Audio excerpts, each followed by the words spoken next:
Now, we will be talking about the prosecution and court proceedings under Republic Act 9344 or the Juvenile Justice and Welfare Act. So, Section 32, that starts Chapter 3 of RA 9344, which is about prosecution. So, this is the duty of the prosecutor's office.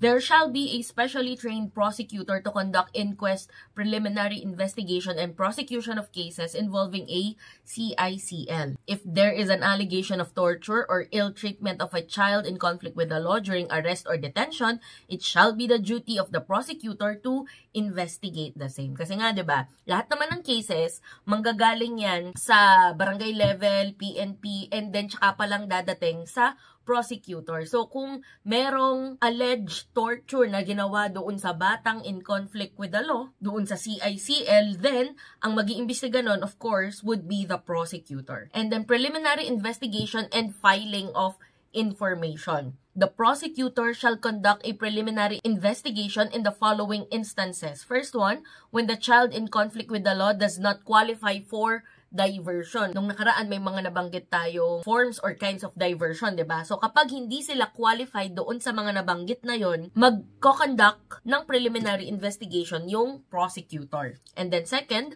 when the child, his or her parents or guardian does not agree to diversion, as specified in sections 27 and 28.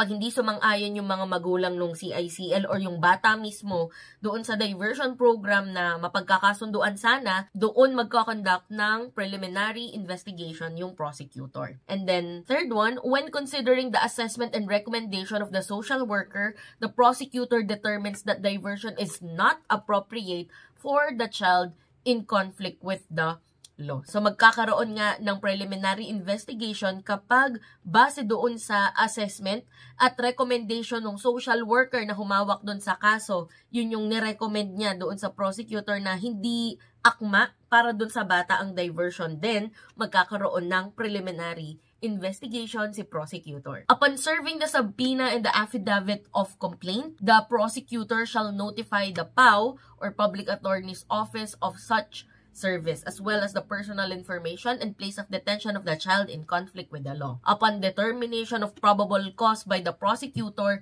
the information against the child shall be filed before the family court within 45 days from the start of the preliminary investigation. So, pag sinabi nating information, ito ay isang document na ibinibigay sa korte para sa pagpa-file ng case. Now, we proceed with Chapter 4. This is the court proceedings under Republic Act 9344. So, first one is bail under Section 34.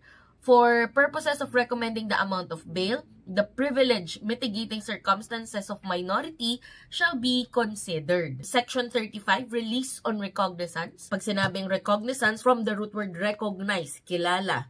So, i-release ang bata sa isang taong nakakakilala sa kanya. So, most likely, ang kanyang mga magulang, guardian, or relative. Pero kung may magulang, automatic sa kanila. So, where a child is detained, the court shall order the release of the minor on recognizance to his or her parents and other suitable person, the release of the child in conflict with the law on bail, or the transfer of the minor to a youth detention home or youth rehabilitation center. The court shall not order the detention of a child in a jail pending trial or hearing of his or her case. So, kapag matanda ka na kasi, kapag adult ka na, kapag pending ang iyong case, ikaw ay nag-i-stay sa jail kung hindi bailable ang case. Pero syempre, kung bailable ang case at nakapagpiyansa ka, edi wala ka sa loob ng jail.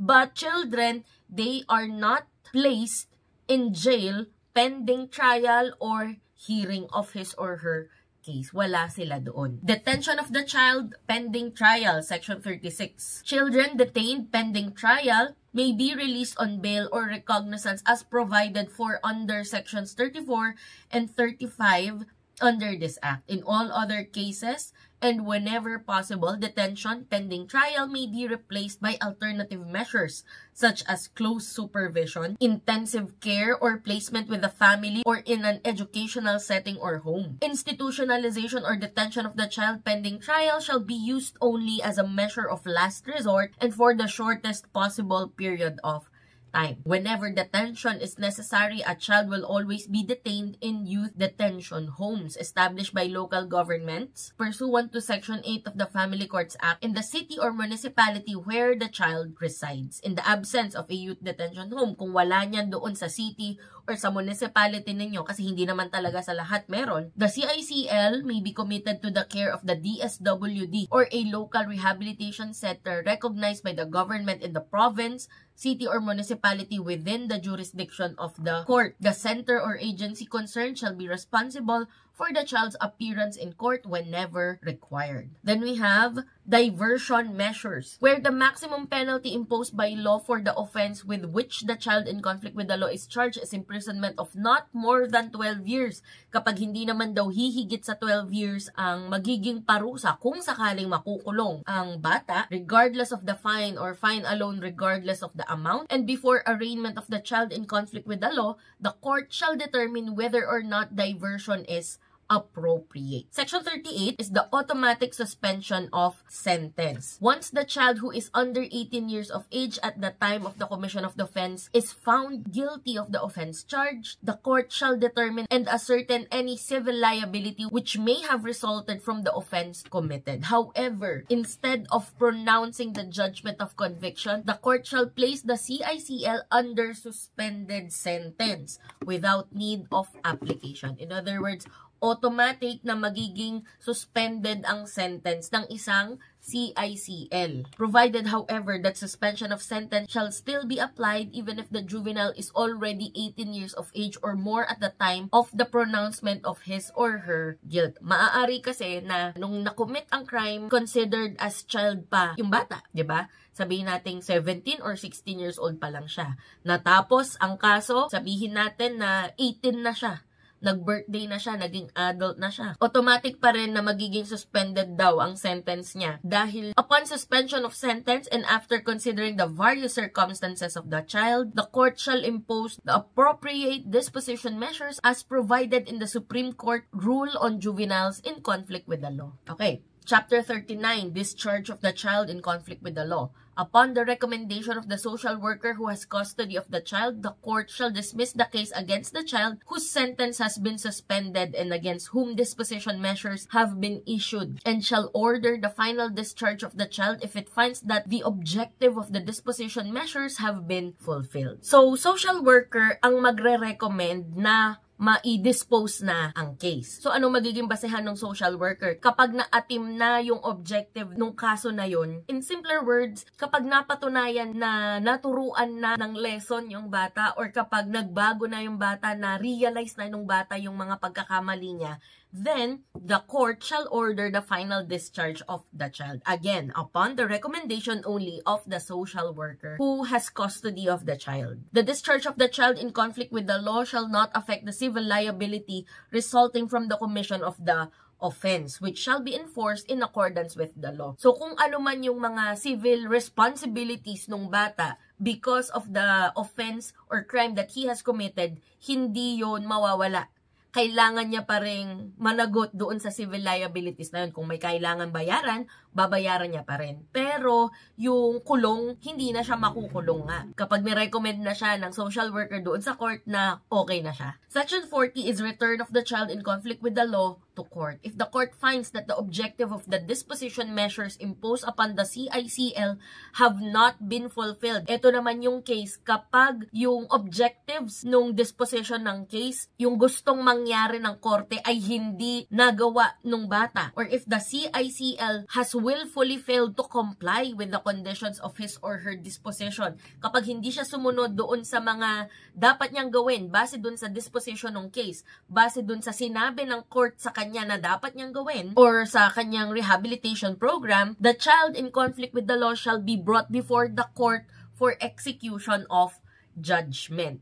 Kumbaga, bibigyan na siya ng desisyon sa kaso. Ibabalik ang bata doon sa korte kapag hindi niya na-fulfill yung objectives ng disposition ng kanyang kaso. Kapag hindi siya sumunod doon sa mga pinagagawa ng judge sa kanya. Babalik siya ngayon sa korte para sa execution ng kanyang judgment. If said child in conflict with the law has reached 18 years of age while under suspended sentence, the court shall determine whether to discharge the child in accordance with this act. May ganun siyang option na i-discharge na yung bata mula sa kanyang kaso, to order execution of sentence, tuloy ang kaso, kung ano man yung parusa para sa kanya, ipapatupad yun sa kanya, or to extend the suspended sentence for a certain specified period or until the child reaches the maximum age of 21 years old. So, tatlo ang option ni judge. Kapag hindi sumunod ang bata doon sa unang disposition ng case. Balikan lang natin. Yung bata nakakommit ng offense, 'di ba? Tapos dinala siya sa korte. Magiging suspended ang kanyang sentence.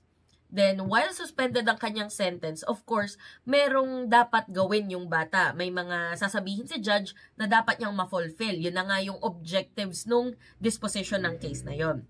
So, kapag hindi sumunod yung bata, kapag sinadya niyang hindi sumunod sa mga pinagagawa sa kanya ni judge, ang unang pwedeng gawin ay to discharge the child in accordance dito sa batas na to, 9344, to order execution of sentence, itutuloy yung kaso, itutuloy yung sentensya niya doon sa kaso na yon, or to extend the suspended sentence. Diba, suspended na nga siya nung una. Nag-18, kaya nagkita sila ulit ni judge dahil hindi niya na-fulfill yung objectives ng disposition of cases. Pwedeng i-extend ni judge yun hanggang sa maximum na 21 years old yung bata. So, plus 3 years max. And then, Section 41, credit in service of sentence. The child in conflict with the law shall be credited in the services of his or her sentence with the full time spent in actual commitment and detention under this act. Ang ibig sabihin kasi ng service of sentence, na kapag nasintensyahan ka, nagsiserve ka nun sa loob ng jail. Pero dito sa section na to, ang ibig sabihin is that yung CICL, credited na yung buong service niya